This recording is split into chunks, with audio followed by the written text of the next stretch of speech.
Manipur gi irang asiga mari leinana MEITEI Alliance amasung THADOU NP Manipur anigi marakta singthaningai oiba mifam ama ngasi pangthokkhre mifam aduna Manipur gi scheduled tribe list dagi any Kuki tribes Louthoknaba Takshinba Haina Warepnakhre hiram asigi matangda MEITEI Alliance ki maikei dagi thabak dagi potharaba Major RK Zaljit amasung THADOU NP Manipur gi President M James THADOU anina khujek piraga thadorokpa cherol aman hai Furup masel nuksi chanan laiminana bagidamak Manipur da khundariba THADOU furup ki apex body ama oiriba THADOU NP Manipur amasung Manipur gi wanga da leiba MEITEI organizations sengi mahut seliba MEITEI Alliance ki delegates sing yauba mifam ama ngasi pangthokkhre singthaningai oiriba mifam adu THADOU NP Manipur gi oina lup asigi President James THADOU na luchingkhibaga loinana MEITEI Alliance ki maikei dagina Dr. Sagol Sem Biramanina luchingkhe mifam aduda nakal animaki masak naiba mioi kya amasu saruk yakhe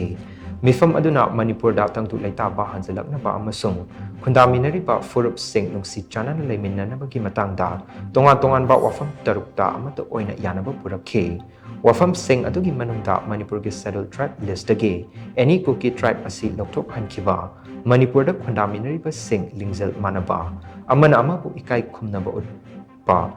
integrity laina amadi tangdu laitana hingmenaba Manipur da yelongai dagi khundaraklaba furup sing khangdokpaga loinana National Register of Citizens NRC update tohanba THADOU gi saktam asi Kuki furup dagi top pa ama oina leiba maramna THADOU NP Manipur na saktam asibu yokhatuna amade ngak selaga thamba amade Manipur da khundaminariba furup singna tohaningba maram chaba pumnamak puna tawminabana chingba wafam sing yauri haina chirol sina makha tari